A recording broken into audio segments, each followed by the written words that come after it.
I want to make it clear to the press that the drug diversion I described in the previous video, not only are the law enforcement like Darla Munoz Natolowai at Homeland Security, who was on our recordings asserting that the medical records are falsified and that they can't do that under any circumstances. She was a former nurse. She remembered that you don't ever falsify a medical record. And I am a former phlebotomist, and I gave her an example. I said, when I was a phlebotomist, if I wrote the date wrong, I had to put a line through it so they could see what I had originally wrote, write the new date, and then sign it and initial it. Medical records are evidence used by multiple jurisdictions. There's real tight guidelines for it. And with these medical records, they're now all mostly electronic, though Boone Hospital's records were actually still written when I was there. They've recently switched to electronic. That software keeps the original entry. They may go in and modify it, and my medical records actually show where it was modified. When you look at the date, it says modified, and then it has the date that it was modified. And according to Missouri statutes, Chapter 334, I believe, you can't modify a record any later than 72 hours after the original entry, and you'd better have really good reason for modifying it at all. My records show that those records were modified way past 72 hours, and some of them were modified sometimes weeks later. But what I'm trying to say is I went over these DEA violations with MUPD, with Columbia PD. I recorded all of it, and it's in emails. There's a written record of me reporting all of this to these jurisdictions. And I don't write necessarily 100 different emails. I'll write one email, put attention, this jurisdiction, this jurisdiction, this jurisdiction, and I'll CC it to 400 people. So I make sure all the faculty get it, all the politicians get it, all the police get it, the DEA gets it, Health and Human Services got it, Social Security Administration's General Counsel got it, everybody got it. Nobody can say they didn't know. So, and in some cases, police agents like Nanette Ward and Katie Huddleston Smith, who was CPD's victim tampering investigator, witnessed what happened in the exam room. And in Nanette Ward's case, she had Central Missouri Stop Human Trafficking Coalition paying for those narcotics.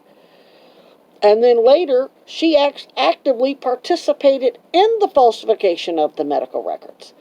Now, Nanette Ward works, she's all in the newspaper, she was on all these news broadcasts and interviews, works with the Missouri Attorney General in human trafficking, works with federal prosecutors, participating. Now, she's helping them lock up people who are committing human trafficking, then turn around and participating in drug diversion and falsification of medical records and frauds with these doctors and politicians. That's got to be an embarrassment. They really don't want publicized.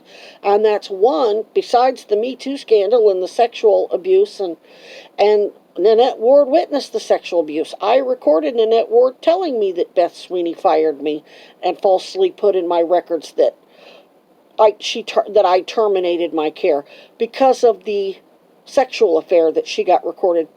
She's basically trying to induct me into their collegiate hookup culture.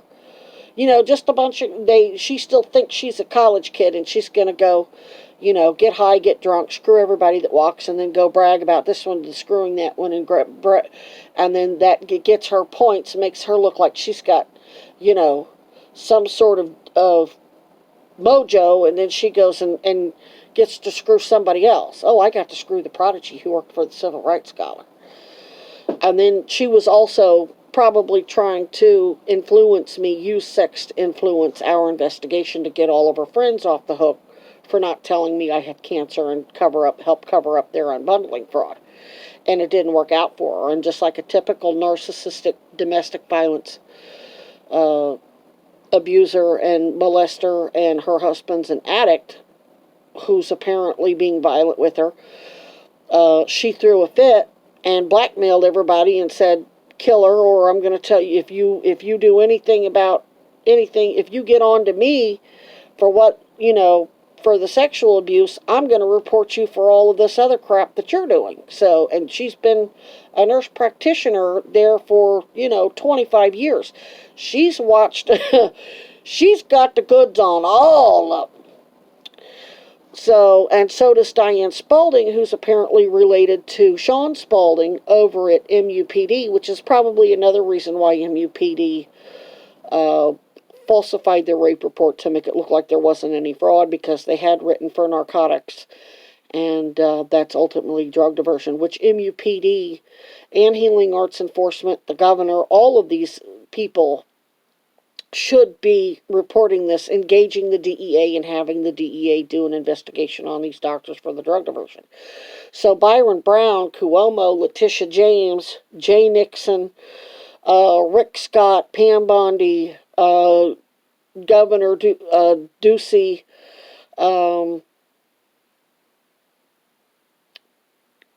Eric Greitens, who had to resign because of a rape scandal. He was previously Democrat, changed Republican to get elected in Missouri to beat Chris Koster.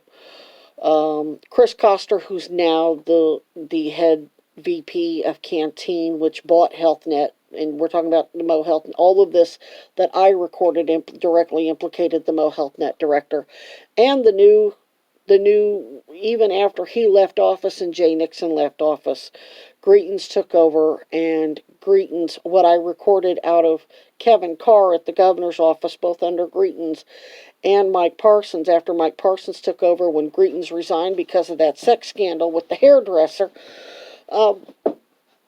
they basically said that, well, nobody else did an investigation, so we're not going to do one either. And then tried to say, well, you're claiming to work for all these people. And I said, sir, I'm recording this conversation. I have the automatic call recording app on my phone. I never said anything about working for the DEA. I said I called the DEA, and the DEA demanded that I report these doctors to Healing Arts Enforcement, who they said was supposed to notify them of these doctors' drug diversions. I'm asking you to ask the governor why nobody's doing their job. Well, we don't have anything to do with that. Well, you better, because you're the one that appointed these people. Governor Greitens was the one who appointed these people to Healing Arts Enforcement in the first place. If they're not doing their job, yeah, it's absolutely, and who refuses somebody cancer treatment, for God's sakes? So we're not just talking about drug diversion, them creating drug addicts, and the cops are part of it, and everybody's enabled it. We're talking about the systematic refusal to properly treat cancer patients and AIDS patients and diabetics, and then turn them into addicts, and then call them crazy to hide what they did. And what I'm telling you was already blasted in the news by Lynn Curry. After Sasha Minu Curry, she made a video on her phone. All she could do was cry. She couldn't talk about it. And eventually, instead of talking about it, she really didn't understand what was happening to her. She was from Canada. She didn't understand how this old boy club worked. She got raped. They wrongfully terminated her from the swim team, said that she wasn't going to counseling sessions. When ESPN did an investigation, they found that she actually was going to those counseling sessions. So they fired her from the swim team after recruiting her there to make it a top 15 swim team, and then locked her up in the equivalent of ECMC in Missouri is MUPC, Missouri Psychiatric Center. Yeah, MUPC, University of Missouri Psychiatric Center, which is just as they're committing the exact same fraud and abuses as in ECMC. And I recorded it. I managed to get phones up on the floor because they don't check you out everywhere. They don't check your bra. They don't check your underwear to see if there's phones. And if you put a phone on extended battery, that battery will last for weeks as long as you don't, use anything but the audio recorder. So these politicians are enabling not only the systematic falsification of medical records that creates addicts, it's also refusing cancer patients proper treatment and people for post-surgical infections. And a whistleblower, a neurosurgeon at MU, blew the whistle. And I found out about this neurosurgeon because a medical student at MU who had moved out of MU, changed states, and started her residency, she reached out to me through Facebook Messenger and said, read this. You got to read this. And this neurosurgeon had done a 30-page affidavit, or 31 pages, something like that, and gave it to the press. And he went into really ugly detail about how they deliberately harm patients during surgeries to create future medical issues for them to bill. Well, it's painful. So they're deliberately hurting people to keep them in pain.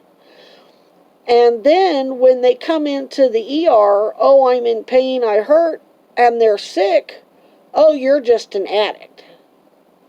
Oh, you're just this. This is a level of depravity that is systematic, that is really, truly incomprehensible. And if you want to know how anybody can be that nasty, look at Joe Biden's pitch to push the crime bill. He's basically dehumanizing people to make them look like they're not human and they don't deserve 14th Amendment protection, or, they don't deserve to have their civil rights protected. And another thing that these politicians are doing is they're pushing a lot of more in the case with Beth Sweeney, what they're trying to do is say that her married life, and she has 2 grown kids, they're both college age, or older, basically trying to look like it's more important to maintain their family unit than it's okay to go ahead and torture me with untreated, deliberately accelerated cancer and sepsis and heart attacks, and fraudulently bill Medicaid and United and rack up over almost $1 million in false claims, because it's their family, Like murder's a family value, like fraud is a family value, like DEA drug diversion is some sort of family value. And, that's that. And Darla Munoz, Natolawai, Virginia Piper. It's not like these law enforcement people don't know I'm being refused cancer treatment. I recorded Sergeant Fish asserting that there was fraud and that there was a fraud investigation. So that negates his assertion that, well, we just think you're crazy. No, you don't, because you just said they're committing fraud, which means part of their fraud is calling people crazy, which means you know that I'm not. So they've snitched themselves out. They've lied so much for so long that the crap they're saying doesn't even make sense anymore.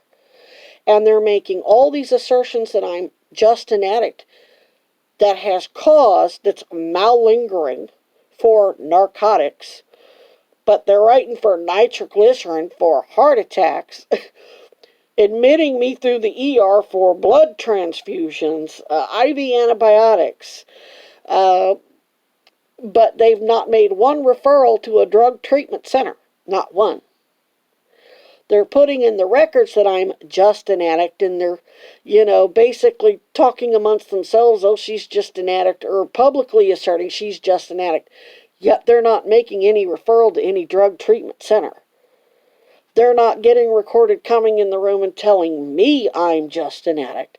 They get recorded coming in the room offering me narcotics and me going, I don't need the narcotics. I need you to treat the problem. Treat the cancer. Treat the sepsis. Get the antibiotics. Get me stabilized and get me my cancer treatment. And they're going, well, screw you. We're not going to do that. And And I've sent the recordings of these threats. I mean, all of these politicians and the feds and Homeland Security, they have all this evidence. I recorded one Homeland Security agent named Savage in Arizona saying, well, what makes you special as a cancer treatment that you should deserve getting oversight for not being refused cancer treatment? That doesn't even make no sense.